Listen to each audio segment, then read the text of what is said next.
Greetings everyone, my name is Dylan and welcome to the first episode of the Puffcast. So if you clicked on this having no idea what you're listening to, well, you're in good luck because I'm about to give you a quick rundown. This is a podcast hosted by me featuring students from Douglas Anderson School of the Arts where this is being produced. We call ourselves the Puffcast because the school mascot is a puffin. We'll have multiple segments every episode such as spotlights, sit-downs, and roundtable discussions where we talk about a variety of many things like current events, entertainment, and other stuff that's happening around our school. So our first interview is with Dallas and Sebastian, who are a couple of students in the junior class who wanted to get an early start on their senior class presidential and vice presidential campaign. So they answered the tough questions about their platform and what the student government could do better on in this episode's Sit Down. We are here with Dallas and Sebastian. Say hi, guys. Hello, hi, how's it going? So you guys are running for something. Tell me what that is. Well, DJ TubeSock and I are running for class president and class vice president for the senior class next year. DJ TubeSock is Sebastian. I'm DJ Flip Flop. We're world-known DJs. I would say so. Very famous people. We have a big influence, so we believe that we have some stuff that will make the school proud. Yes. All right, that's a pretty big goal. And one of the criticisms from our current senior class administration is that they don't do anything. Right? That's one of the biggest criticisms, and they don't, communicate with the senior class. How would you be able to fix that issue? Well, I feel like our best type of voicing out is through social media because, that's just how everyone gets the news nowadays. And I feel like they don't have a social media account, so nobody ever hears about what they're doing. And I feel like if we use our DJ TubeSock and Flip Flop account as our campaign page, we will let everyone know what's going on and stuff because we already do that. We already have an empire built based off of our music, so we could improve. Right. So you guys are a combo. You guys are a brand. You guys kind of you're not the traditional candidates for this spot. Mm-hmm. So sort of how is it going to be different when it's you guys rather than anybody else? Well, first of all, this is an all or nothing situation, so you get both of us or you get none of us. Package deal. It's and we have some ideas of what we want to do to improve the school, but mainly we're gonna bring everyone together. Everyone's gonna be more united as a senior class. Right. It's united we stand. Yes. And you see, some ideas we've had is maybe more concert style events. We haven't quite got the dates or anything, but that could be a unifying event right there. Well, we've got the musical talent for it at DA. That's true. Yeah. We could have an orchestra. We could have a choir behind us, dance people. Every art area could come together. The film department could film our music videos. Yeah. So if your campaign is based on United We Stand, what is what's your platform? Are there any policies you want to promote? Are there any really main issues you want to talk about with the school? Or, things that would just make the school a better place. So, just go into further detail for our listeners. You see, equality's always been an issue. And here it seems to be between all the arts areas. Everyone's always going down each other's throats in the different art areas. So, people say something about one art area and they're like, oh, yeah, that's just how it is. And we recently launched a campaign called DJ Lives Matter. But we believe that can extend to all arts matter. And it can go around the whole school. So everyone in the school can be equal. Because they know arts are all equal to each other. Right, because there's always a little bit of DJ inside of all of us. Oh, yes, there is some DJ inside of all of us. Not at our level, of course, but there's some DJ everywhere. Yeah. Yeah. So one more time for the viewers, give us your social media. At DJ TubeSock and Flip Flop on Instagram. And coming soon will be a Twitter at DJ Lives Matter for this campaign. All right, and you guys are more than welcome to come back into the studio whenever you want to talk about campaign updates. And we'll be back. Give us the news. We'll give some updates on concerts and stuff. We'll be back. All right, future president and vice president. Oh, yes. I'll see you later. You too. All right.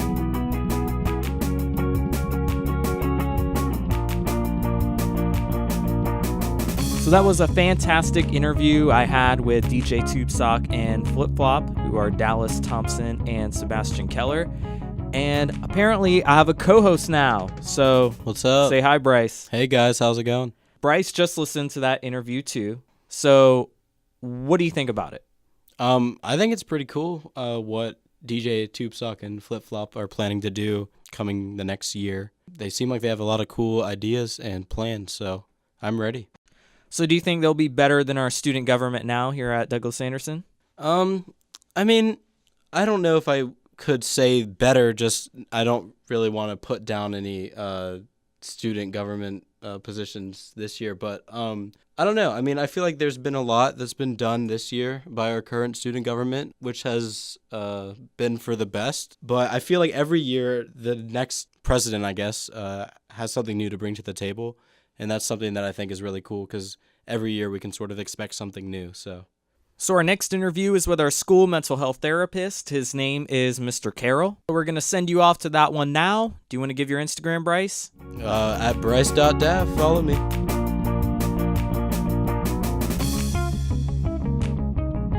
And welcome back to the Puffcast. I'm here with our school therapist. Introduce yourself. Hi, I'm Mr. Carroll. I'm the mental health therapist here at Douglas Anderson.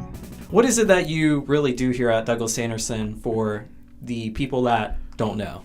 So I provide one-on-one individual counseling, and I facilitate appropriate behavioral as well as mental health management with the students here. Since you are a mental health therapist and expert, I had a couple of articles that I've seen recently about this upcoming generation having a lot of mental health issues with anxiety, depression. I was wondering why it is that these studies are saying that. Do you think they're right? Do you think they're wrong? Give us your take on it. So I like to discuss both sides of the coin. On one side, there wasn't a lot of research done in regards to adolescent mental health back in the past. A lot of the data that we're seeing here came from my generation, the millennials, as well as gaining a lot more awareness in mental illness within the community. Another thing that I often see, especially regarding the article that you just discussed, is that I think we're more free to talk about mental illness than we were in the past. I know growing up, for me, in the 90s and early 2000s, mental health was still that scary issue. And with my parents growing up in the 60s and 70s, it was a no discussion thing. If, drug addiction was in a family, it was kept hush-hush. That's when the mentality came up with whatever happens in this house stays in this house. But if mama is mentally distressed, you probably need to talk to a doctor or a medical professional to get that help. And now we're able to talk about that a lot more openly than what we used to. So how can we help teenagers that are stressed out, and how do we make them feel less stressed at school? You know what? It's based on the individual, to be honest. I wish I can give you a general answer, but it really is the individual. One thing I could recommend for anybody listening here is to really evaluate what is stressing you out. And the first thing I like to pay attention to are the things I have control over. So a lot of the students I see, they're really stressed about that balance between academics and arts and all of the assignments that are piling on top of them, along with personal issues that they're having to deal with within their social setting, within their family setting, because you never know what's going on at home. They're having to manage all these things within a 24-hour period, and hopefully 8 hours of those are adequate sleep. Right. Whatever you have control over, see what changes can be made. And once you kind of start that, you start to see that the stress levels are a little bit more manageable. As somebody who's a professional in the mental health field as yourself, I was wondering if you thought the 8-hour school day could be one of the causes of stress, because in a lot of other countries, they don't go to school for as long as we do in the United States. I can't answer that.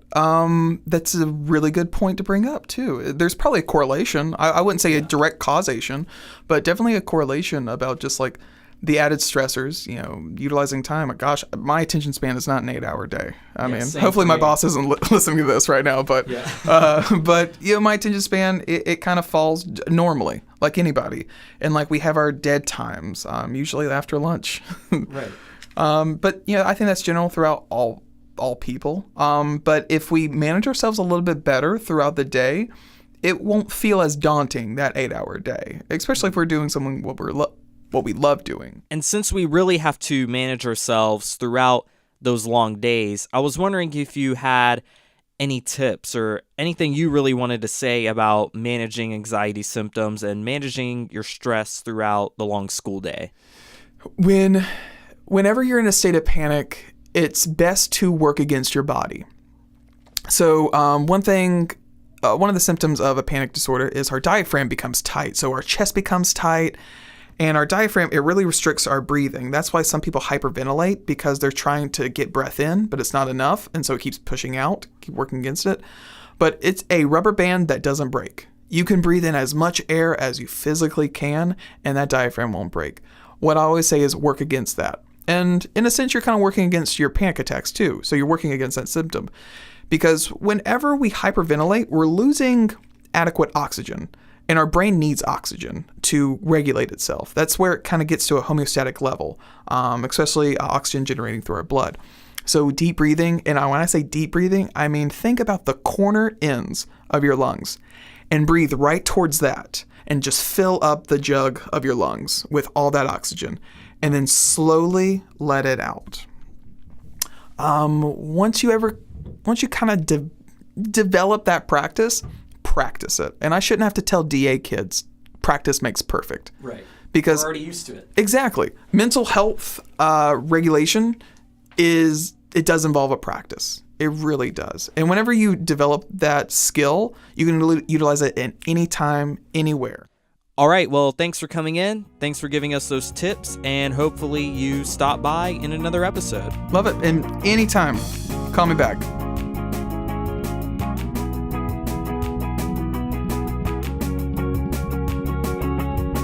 So Mr. Carroll, fantastic school therapist. I'm so glad I had the opportunity to come in and sit down with him, talk about anxiety symptoms, stress, the long 8-hour school day. So I have my co-host Brice here in the studio. And are you tired of the 8-hour days, the 8-hour school days? Oh boy, yes I am. It is pretty exhausting sometimes, especially since you got to do it every day. You know what I mean? You kind of just go home and work on homework, and then you got to go to bed and get up very early and then just rock and roll again. So, and I mentioned in that interview that some countries, they don't do the long 8-hour days. They mostly do 4-hour days. Do you think that's something we should do here in the United States? I do. I think that's a very logical idea because even though it may not seem like it just from hearing about it, I feel like people are able to be even more productive with shorter days because they have more time to do things for themselves, which is very important, I feel like, when it comes to having a good mental well-being. So, yeah, I'd agree that we should do something about that in this country. So our next interview is with Ashley Kramer. I know you worked with Ashley on film sets. Oh, yeah, many film sets. How great of a student is she? She is really great. She does a lot for the film department, and she's a good filmmaker. Yeah. All right, now we're going to send it off to that interview. That's what you're going to hear next, right here on the Puffcast. It's our Student Spotlight.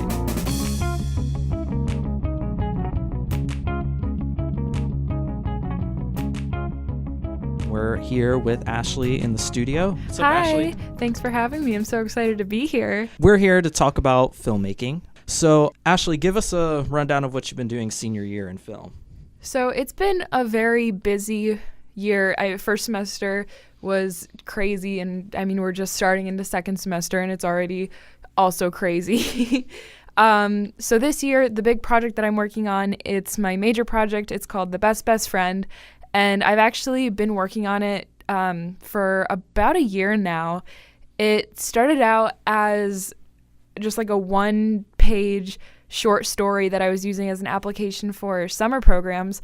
And over the summer and into this year, it kind of evolved into this 23-page long script. And I'm really, really proud of it. I've been having a really amazing time working with the crew. And it's so exciting to see it all come to life. That's great.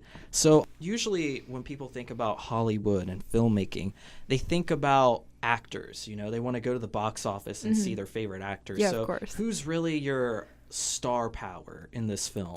So I'm actually very excited to be working with her. The lead actress of my film, her name is Clara. She's 13 years old, and this is actually her first film that she's ever done. She's really going in deep for her first exactly. film. But she's been so amazing to work with, and I really can't believe how talented she is for being so young. And she's just really taken everything with this character and just brought it to life in this way that I never thought that such a young actress would be able to do. And the other kind of leading character in my film is played by my sister. And it's kind of ironic because the story's about these two sisters and how their relationship kind of evolves. And the reason I chose to cast my actual sister was because as I was writing and as I was talking with my executive producer, Dr. Thayer, we came to realize that the relationship of these sisters in the characters, it could really only be portrayed accurately by actresses who kind of knew that experience and knew the real dynamic between siblings. That's great. And it's nice to see our Douglas Anderson Cinematic Arts really give these people a platform, Absolutely, a starting point yeah. for their career in Hollywood and everything. It's just so great to see that. So is there a website or page we can go to check out your film? Yes. So there's actually an Instagram page that just kind of shows, right now we have some behind the scenes photos, some screen caps from the film. It's at the Best Friend Film on Instagram. So you can check it out and see all the fun content we've been posting. And hopefully it gets in the showcase, right? Yes, absolutely. That's the goal. and so what's our spring showcase to our listeners who don't really know what that is? All right. So our spring showcase, it's our annual kind of celebration, I guess, of our kind of the best films that we've made this year. And we have a red carpet beforehand. It's super fun. It's really a showcase for our entire department because there's been freshman work that's right next to senior work. So it's really exciting to see all the different grade levels and all of these kinds of students represented in our showcase. Yeah, that's great. So what about the people who really don't go to DA or don't really know anything about DA? Can they still come to the spring showcase? Oh, absolutely. I've heard a lot of potential students who are thinking about auditioning for this department, especially. They'll come to the showcase and see the kind of work we make, and that gets them really excited about auditioning. So it's really an amazing opportunity to kind of get a taste of what our department really does and the potential we have. So what about those students who aren't really into filmmaking but are into other departments? Are there any big things coming up for those guys? Yeah, so really every department, they're constantly performing, and that's something that's really unique about our department, I think, is filmmaking as an art is so collaborative. You have the technical aspects, you have actors in theater, and you have visual art coming in for the set design and costuming, and of course music and the score of the film. So it's really just our department is such a special place where all these different arts can come together. All right, that's great. Thanks for stopping by, Ashley. Thank you. And that concludes the first episode of the Puffcast. Make sure you follow me at Dylan On Air. That is at DYLAN On Air on Instagram and Twitter for future updates on the Puffcast and more. So thanks for tuning in. Bye, guys.